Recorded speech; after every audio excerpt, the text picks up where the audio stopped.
Right, so let's continue with this whale incident. And as I said, I believe it was a scavenging event, and that is why I never put any thought to it. But now this paper has come out, which is very interesting because it's made me think about it. And it does confirm, no, it doesn't confirm, but at least people are starting to agree. Scientists are starting to agree that there is a possibility that great white sharks will attack live prey that are larger than themselves.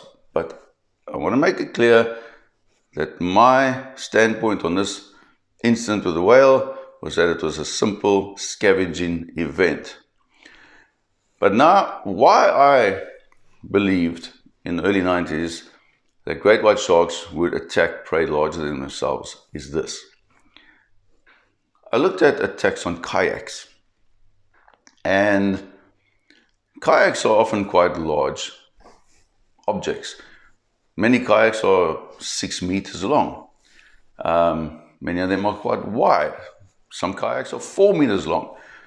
And a number of kayaks have been attacked by great white sharks.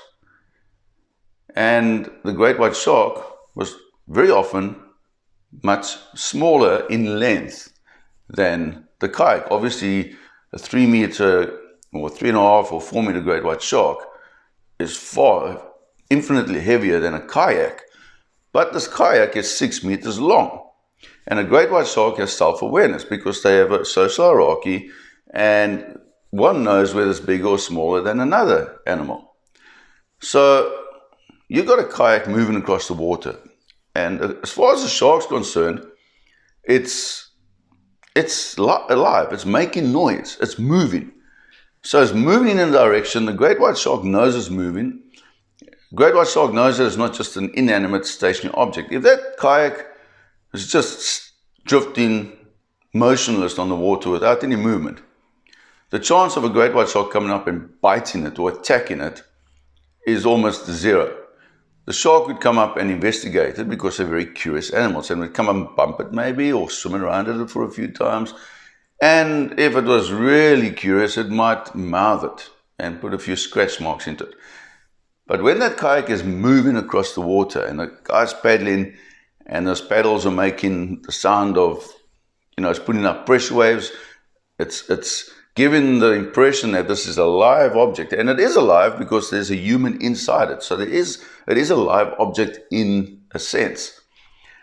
Great white shark will come up and sometimes just bump them, but there have been a number of attacks on kayaks. I mean, recently, in Mossel Bay, just recently, we had a kayak attacked by a great white shark.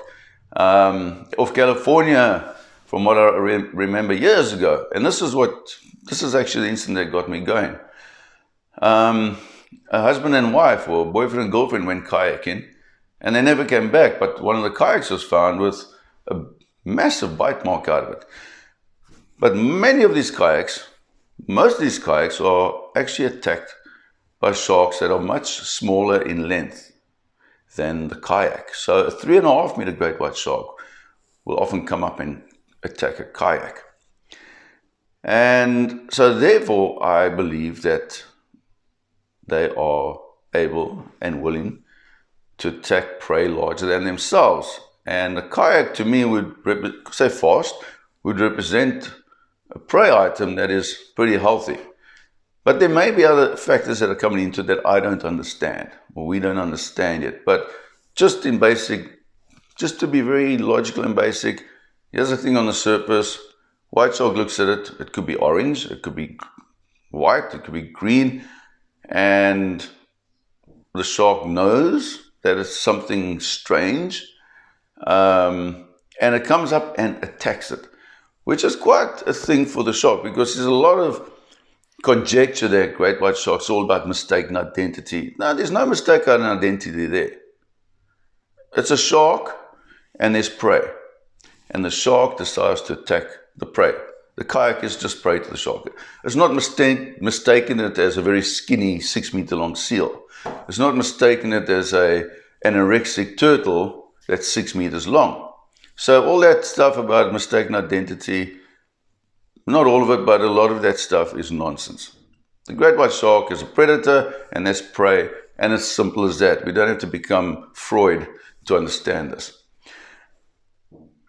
But where this comes back to the whale thing is that the speculation with the whale attack is that the white shark came up and bit the whale on the peduncle area, which is just before. Give me 1 second. I'm sorry to get up here, but give me 1 second.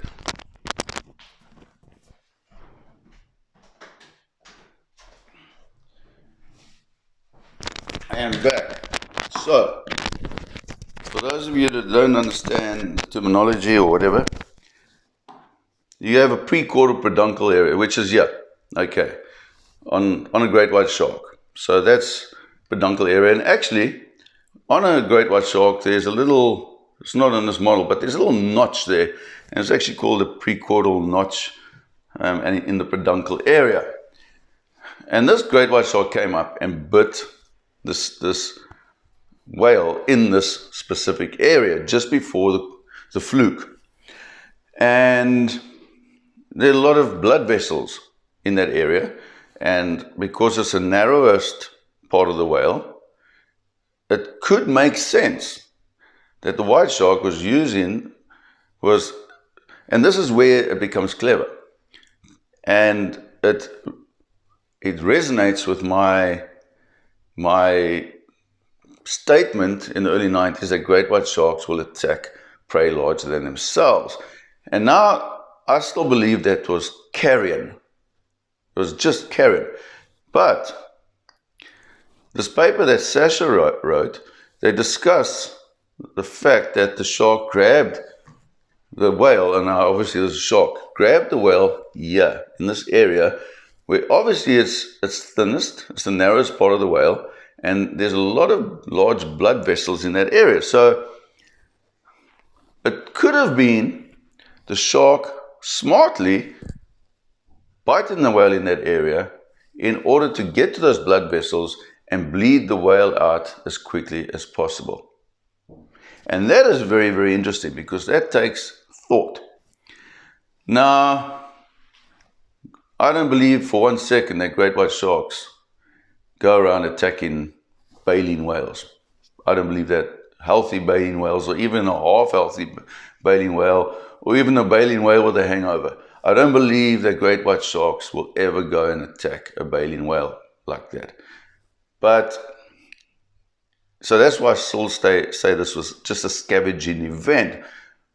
But the whale was drifting and slightly alive towards the rocks. And the shark bit it in that area. Now, it might have been just pure luck. It may have been pure luck. But there may also have been thought behind it. And this is what Sasha is bringing out. There may have been thought about it. And great white sharks do think. And this is what people don't understand. They're not the dumb eating machines that most people believe. They're really not. They are smart animals. And why I'm talking about the kayaks is because most kayaks are bitten on the tail, on the arse end of the kayak. Shark comes up and grabs the kayak at the back. Now, when they're attacking seals, if they're chasing the seal, they'll often get the seal on the back, which makes sense. When they strike seals, and from a completely stealth point of view, where the seal doesn't see it coming, they hit that seal sometimes in the head, they hit the seal in midships, they hit the seal in the tail. And I know there's a lot of this bite and spit theory. There are certain seal species that white sharks bite and spit. There are certain individual great white sharks that will bite. They'll inflict a mortal wound and then they'll just back off and they'll wait. They don't want to struggle and waste energy fighting with a seal that's busy dying. And then when the seal's dead, they'll feed on the seal. But from my experience, most attacks is no bite and spit. The shark comes up, whacks the seal and consumes it straight away. Done. Deal over. But getting back to this, in summary, I believe that this event with the whale was a simple scavenging event. However, you have to keep an open mind. And it is possible that for the first time, not for the first time actually, but on a whale, yes, but it is possible that the shark cognitively moved in and grabbed that whale on the peduncle area because it knew that that is a very vulnerable area. And I don't even know what to compare this to, because, you know, maybe seals. I've seen a number of seals where white sharks come and bit their rear flippers off, and the seal is just bleeds to death, and then the shark comes and feeds on it. So that could be a younger shark using that tactic, but I don't know.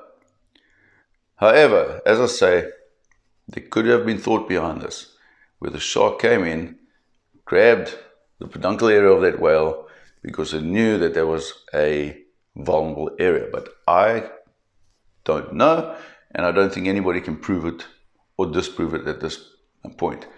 But when I think about the kayaks, sharks often come up and hit the back of that kayak. Surfboards, the sharks hit the surfboard normally midships. They come up and they whack the surfboard, generally near the upper torso area. When now you got a surfer paddling on the surfboard, shark will hit the surfer in the middle of the surfboard or more towards the head, sometimes on the leg area. But kayaks very often get hit right at the back, and that could reflect down to this whale incident. So that's my thought. Those are my thoughts on it. And it is interesting, and well done to the guys, Ryan and Enrico and Sasha, for managing to get that footage and actually show the world something that has never been seen before, or possibly has been seen before. So you make up your own mind on this one. I'm still trying to figure it out. Thank you.